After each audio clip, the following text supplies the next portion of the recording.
Hello, Internet. In the interest of doing something different, I'm going to try to one-shot this bitch. So, tonight's presentation is brought to you by Crazy Mountain Ale, the finest beer I personally have ever had that I can remember. It's kind of hoppy, but not without the bitter. It's pretty crazy. Anyways, comics, not liquor. That's why we're here. Though they mix. And this is a good pairing to get through life. Where'd it go? Alright. Let's just talk comics, and I'm just going to ad hoc talk about stuff technically behind, and I don't really care. So we're just going to talk about stuff. I'm going to venture into Marvel now a chunk, a la the dedication to SLEEPYREADER666, who is my sugar daddy and giving me all kinds of digital codes, and I am very grateful. And he's been doing it for a long while now, and some of them I'm never going to get around to talking to because, like, the end of Bendis's Avenger run, I don't know. But I'll talk about some of the newer stuff, and that should be cool.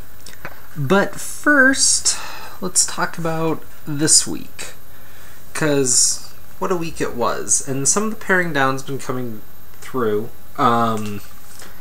This ended, and but I had a mix of nerd rage and a bit of respect. This was written, if you're gonna go the whole way that went, Wade handled it in an interesting way, but the fact that Daredevil let it go was kind of odd. It was kind of weird, because even still, Spider-Man can't defeat Stiltman. I think Stiltman is the only villain that Spider-Man has never defeated, if memory serves. Someone else has to come in and save the day. So that was interesting. I'll let you know Stiltman lost, ultimately, though, I guess. Spoilers, though. Come on. Come on! Anyways, this was really getting back on track for Daredevil for me, which I've been enjoying, but kind of wavered in some ways. I was kind of getting tired of the whole Matt's crazy thing that went a little too long. But oh man, this was a fun issue despite the cringe moment.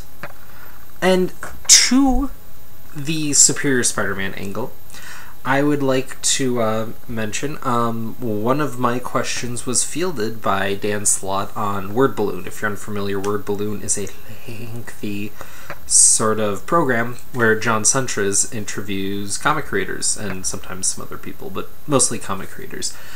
And he had posted saying, you know, if you want to ask Dan Slott any questions, go ahead. And I'm sure he filtered out most of mine. Obviously only one per person. I tried like 5. But clearly being friendly, as he should, and that man has a certain tact to talk to people and edge around dicey issues, but do it very well. He has amazing talent for that. But the question I asked was, do you really feel one 2-page spread is enough to turn Ock from villain to a hero? And Dan Slott explains, well, there'd been flashes kind of throughout the book, and it'd been over a certain amount of pages in the book, and it's part of the story, and it wasn't just this moment. And I'm like, I see your point. He was getting flashes of Peter's life.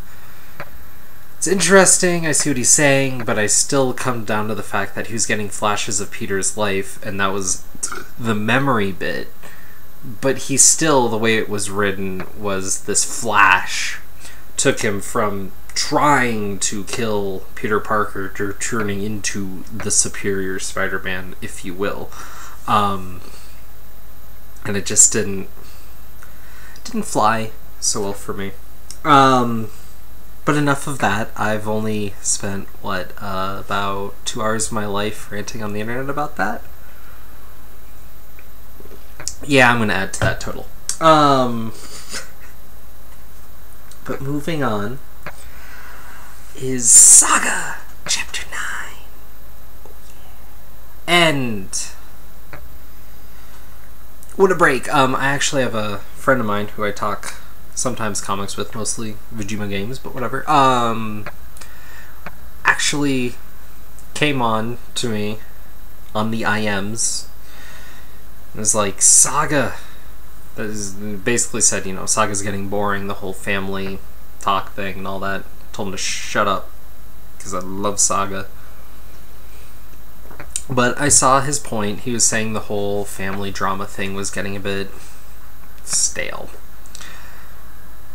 Fuck that. It was going awesome, but I mean, I trust the pacing, and here we have more the Will story, and you see where it's intersecting, and you see some of these characters starting to come together a bit more, and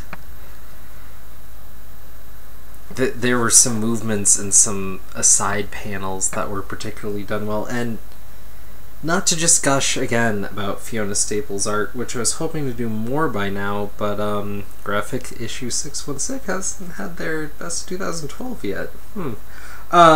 So that should be forthcoming. But man, like, this bit where they reunite and kiss, and then, ew, stubble. Just, gross stubble. Just, that moment was just like, that's so worth.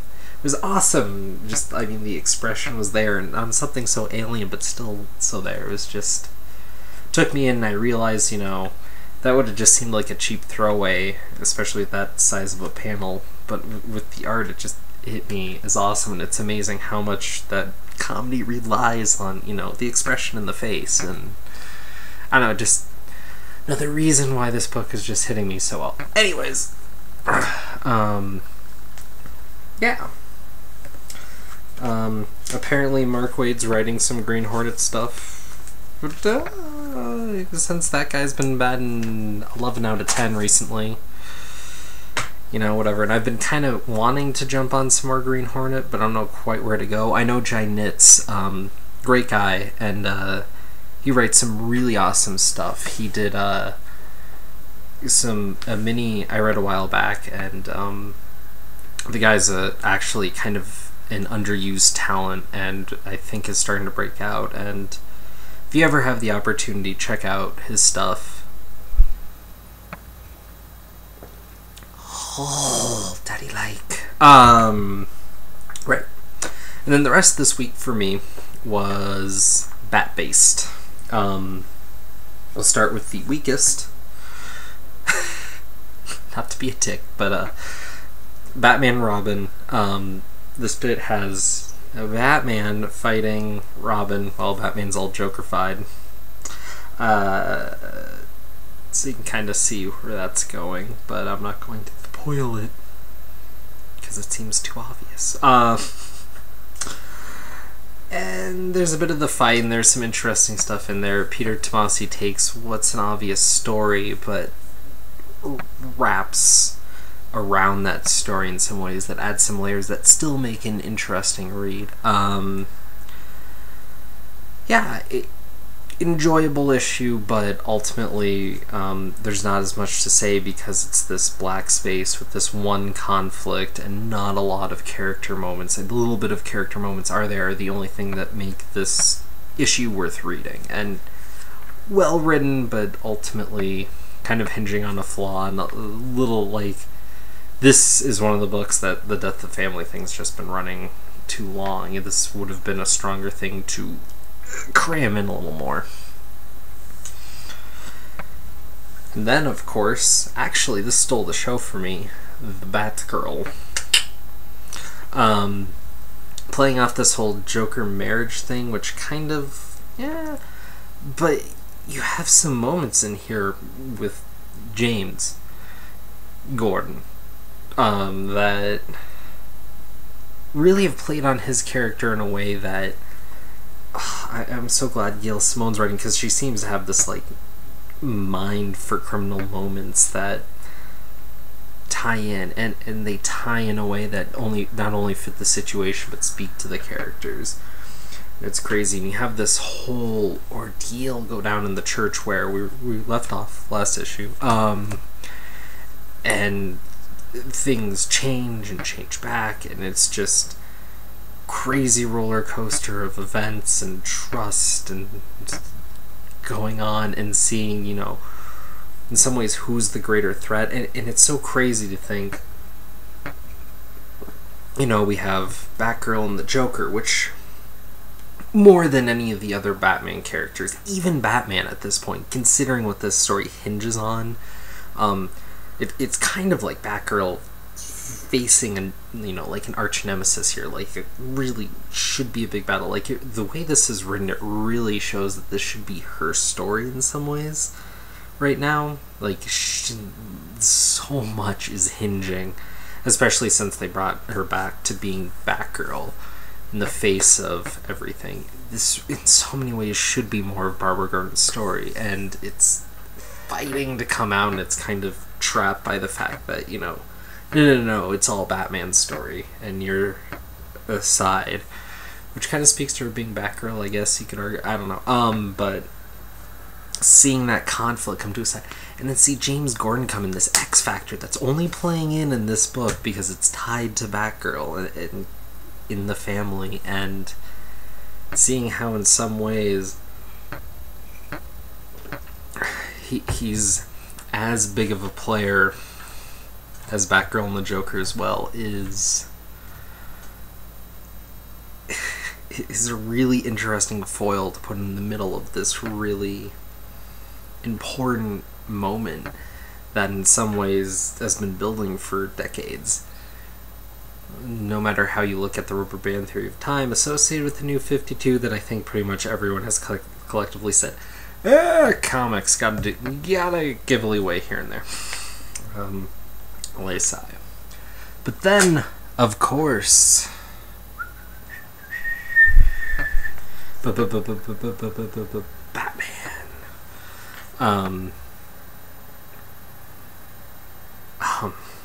Man. I will say, of the issues here, I felt this is probably one of the weakest written of Batman proper. It still was a great read, but there were some moments here, and the fact that Batman just... Joker brings up some villains as kind of part of the court a la Batman. The fact that Batman goes through them essentially in a matter of panels kind of diminishes their importance. So when you bring them to stories later, it's like, well, he took him out with one punch, you know, a few weeks ago. What's the hold up now? So those sort of moments always kind of hit me a bit odd, because I understand, you know, it's to go to the importance of the story and the play up and all that, but you know, these are foes that are supposed to be taken as seriously as the Joker, and I don't know. But there's this beautiful moment where all these guys in police riot gear and flaming swords, torches, come up to Batman, and he takes them out into this very Arthurian-looking battle, and Greg Capullo stole this issue. Like, I can't imagine actually other people drawing this issue and it just not having the same moment. Sometimes the way Capullo draws, like the way that he used to draw Spawn, you can really see come out. Not that I was ever a big reader of Spawn, but the way the mask is and the dark and the eyes and everything, it's very... You can see him just like, that could have been Spawn. And sometimes that kind of seems like a touch off, a bit too Dark Knight, if you will. But here, in this moment, it played right, and the use of light and versus the dark, which admittedly is probably as much the colorist as it is him, but man, it's going forward. But I'm kind of curious to see, because the whole crux of this death of a family is the idea that Batman will kill his subordinates, I guess. but of his own volition, and so I'm not quite seeing that setup yet.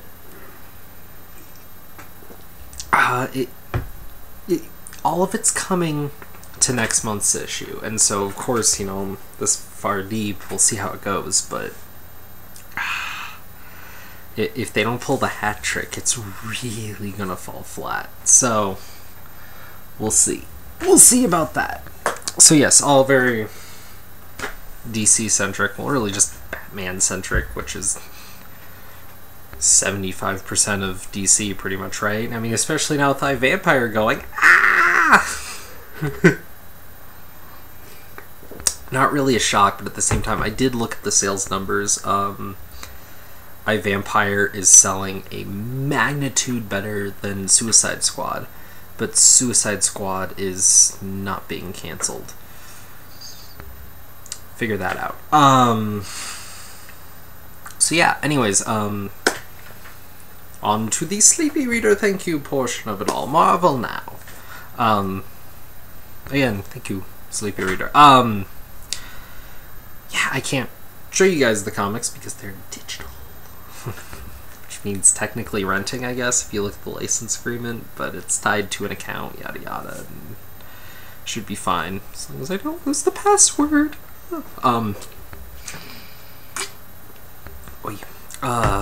Yeah. So, a lot with Marvel branding, and I have a theory on that, by the way, why all the Marvel titles are moving to Avengers this or that. You may have heard, like, with certain movies, you know, under the X-Men license, these characters are tied up with that, and under the Avengers license, these characters are tied up with that. I have a feeling that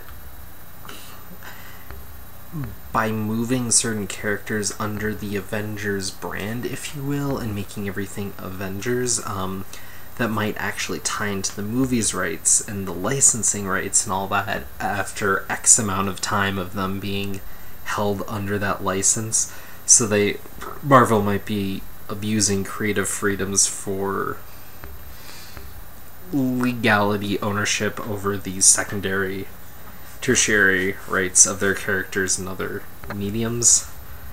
I don't know how all that plays out,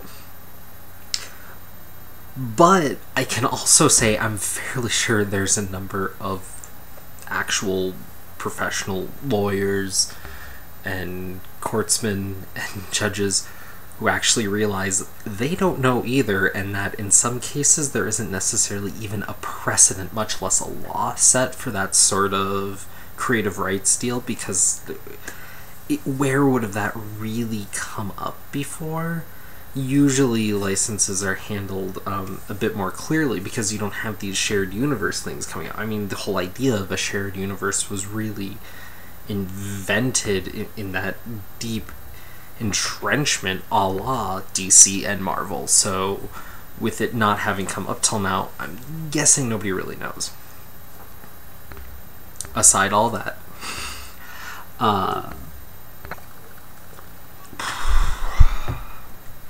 so Avengers. Raw. Hickman getting to helm the book, and they have this panel that they've come to into the 2 issues that I've read about how the simple ideas are usually the best ones, and that they need to grow to face a growing threat, and so the Avengers ranks need to expand, which is fitting. And I actually found myself kind of invested in the idea of the Avengers for the first time in my life, with this idea, with this very Hickman-esque graph with the various symbols, though I'll admit it was the Black Widow, and I thought it was Spider-Man at first because I'm biased, but I was also mad. And they go and they try to grow the cast, though I don't understand. I mean, I understand it's a new book, new Avengers, but they never really disbanded, did they? Of course not, because they're still more or less together, so they need to grow. And talk about building up the base and then building up to people that have been there in Avengers in the past, and yada yada. And the idea is to kind of have a large organization rather than just kind of a clutch team for the moment, which is kind of what I always thought they were. So I'm like, alright, cool, whatever. But they're assembling people, and for the most part it works. There's no mention of Daredevil. So I guess he's still an Avenger because they mentioned the Daredevil book. I don't know. And then, of course, the part that bugged me was Spider-Man, but this one is kind of not related to other stuff and legit. It's only one frame. And they're going through different Avengers, and like the one right before it is Wolverine, and Iron Man's like, we have beer. Wolverine's like, I'm in, basically being like, yeah, whatever, cool, new Avengers, I'm down, you know, okay. And then they go to Spider-Man, and it's like, Iron Man's like, we have money, and then Spider-Man's like hugging him like in a very kind of submissive position. It's like, thank God. This bugs me for two reasons. A, it's supposed to be the superior Spider-Man, and he doesn't sound like that. He's a prick, and he wouldn't do that. Which is fine. I'd much rather have real Spider-Man. But the idea that Spider-Man would be, oh, thank God for money, hasn't been around for years now. Peter Parker has been more than financially stable for a long time, much less now considered to be in the wealthy slash semi-super genius area right after Reed Richards, Bruce Banner, Tony Stark, and I think technically a couple others. But he's up there. Admittedly, he's part of a team think tank under that level, but anyways, but this Avengers thread and the idea that they're dealing with people who want to reshape things and not destroy, and how that's as much of a threat, is interesting, and also allows you to get out of a lot of the general superhero tropes. Oh my God, will they survive? Not an issue. They want to change them, but if they change the characters, that's almost as threatening. That is interesting. And then playing on the idea of Thor, and that something preempts him as a god, and playing on that is in a touchy kind of, with some areas of America being super conservative right now, it's kind of ballsy writing, and I like that a little bit. They're going through, and so that's interesting, and so curious to see where this Avengers book goes, which is new. Then there's the Secret Avengers, which the first issue basically sets up that it's supposed to be a book about more or less the Illuminati idea, which, if you're unfamiliar, is some of the more high-minded types of Marvel. Reed Richards, Namor, and some other assholes got together and be like, we will be the behind the scenes dictating ideas. And the very first time a character that I have more vested in than many others in the Marvel Universe, Black Panther, T'Challa, says, you're saying that we are the men of the world that should decide for the world. Whenever this sort of thing happens, it leads to terrible consequences and is a very dangerous idea. Walk away from this table now. And then he does, and no one else does, so it's a Whitey's club. What you gonna do? But via some otherworldly threat coming in, trouncing on Wakanda, his stomping grounds, his kingdom, and whatnot, he goes and reaches out for help to these people, most of which tend to be people more in his circle, because he's a king and an Avenger, though he's always kind of viewed as a B-list Avenger, which is always weird to me, because he's effectively the Batman of the Marvel Universe, who also happens to be a monarch. Doesn't seem like a B-list player. I'm just saying, it's also kind of like when Cable ran a nation. They're like, oh, forget about him, he's just Cable. Blows my mind. Anyways, but yes. So I'm curious to see this, and if Black Panther is really the lead on this book, that would be interesting, because there hasn't really been a Black Panther book that really put him in a clutch position ever before. And also something to write him maybe in a way that's important and engaging, as when Christopher Priest was writing it, would be awesome, but that won't happen because nobody has those chops. But we'll see. Could be cool, could be different. That's kind of exciting.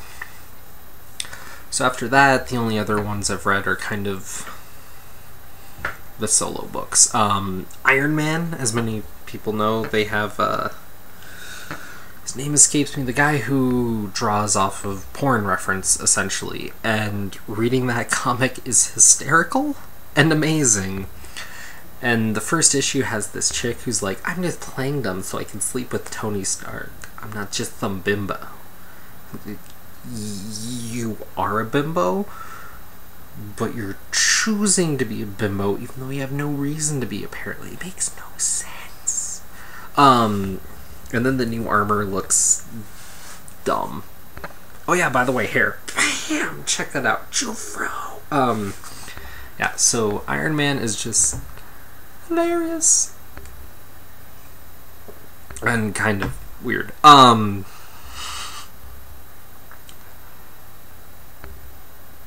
Captain America.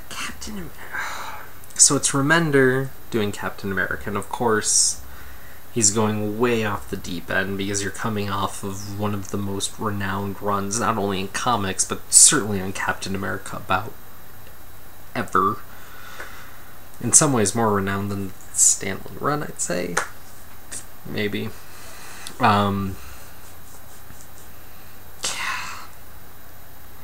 Just going balls deep and throwing Captain America into a very prophet-esque situation, almost otherworldly, forced to survive, kind of out of his element, which is cool. But what bugged me was the start of the second issue, where Captain America is supposed to be surviving for a while. Admittedly, it's off planet, but it starts with 1 year later. I understand there's probably some time discrepancy. He'll come back and it'll have been more or less the same time. But a year? If you lived a year elsewhere, that changes you. That does stuff. And man, 1 month could have conveyed everything they wanted. You know, time alone, forced to survive, saving this kid, kind of a lone wolf and cub situation going on, you know, learn the lay of the land, all that. Could have all been there. But 1 year? When I hear 1 year later, I think of that DC move where they had the whole 52 miniseries going on, and then all the comics had the 1 year later banner, and you spent about a year figuring out what happened in that past year and why it was so game-changing for so many of the characters, and why Superman, Batman, Wonder Woman were off the table for a while, and you know, like, all this crazy stuff happened. It took a year to decompress and start to move forward again. Now, 1 year later, Captain America, and just nothing. It pulled me out every time I thought about it. It's just like, that's ridiculous. 1 month would have been fine. So, there's that, and then it ends on a really weird cliffhanger, and we'll see how it goes. I still don't know quite what to make that book. But Mark Waid is writing the Hulk, and gosh darn it, he set up the Hulk in a way that actually could have some resonance. He set him up as a SHIELD operative in some ways, and Banner wants to put in as much good as he destroys now, which in a way seems almost uncharacteristic, but Banner's personality from the few Hulk comics I've read kind of wavers and is mostly relying on guilt, and seeing him trying to absolve guilt through being smart and then playing off that fact makes so much sense. And I can't imagine anyone who's upset by this decision, even if it seems a touch uncharacteristic. And the 2 issues I've read seem smart, and then he's been mad at Tony Stark for years. In some ways, you can see that, and he just wails on him for a while. I'm kind of baffled that the whole impetus behind Planet Hulk, World War Hulk, where basically the Illuminati that I mentioned earlier blasted Hulk off to be like, you can't be here anymore, and then he came back anyways. Not mentioning that here seems kind of odd, because that seems relevant. And to ignore something that was, you know, more or less years of Hulk continuity seems kind of odd, because that seems like one of the pivotal moments for the Hulk, and frankly, one of the real pivotal moments for a major Marvel character that's come out post the, 70s even? Like, how many moments get, you know, re-referenced over and over that have happened really recently? I mean, obviously, you know, they can only have been referenced so many times if they only happened more recently, but, I mean, like, the death of Captain Stacy, the death of Gwen Stacy, these sort of moments, the Hobgoblin bit, like, the bits of Spider-Man that are really remembered are only to so far, mostly through Roger Stern's run, if I'm correct. I mean, the parts you remember about the Hulk, I mean, obviously, for all these characters, the origin story is incredibly important, but I mean, like, Iron Man's like that, and Demon in a Bottle, and if you've read that, you've read about all the relevant Iron Man stuff, because most of it doesn't even matter, except for arguably Extremis, which I guess I'd accept now, except they're kind of heading away from that, but it'll come back inevitably. I think that's a clutch one. The Hulk really is the origin story, and then there's some weird factoids for when he became slightly different Hulks, and then it seems like bringing up that World War Hulk one more often would be the one, because that's pretty big. X-Men, I don't know, I'm kind of out of touch, plus that's so many characters and so much stuff, and a continuity bungle. But I mean, Captain America, coming back of Bucky, is big. But I mean, I don't know, he's just been so focused in his world, there hasn't been time to go back because they've just been pressing forward with him, and he's kind of chopped up. I mean, there was the Mark Waid run, and they kind of bring up the Cosmic Cube bit a lot, I guess. That was the last really, like, crucial Captain America bit. I don't know, they just they pump out these stories every month, but how many seem to really, you know, resonate and come back? Those returns aren't so good. I don't know. To be fair, DC hasn't had shit forever with any of them. Unless you could think of one. Comments below. Question of the week. Yeah. So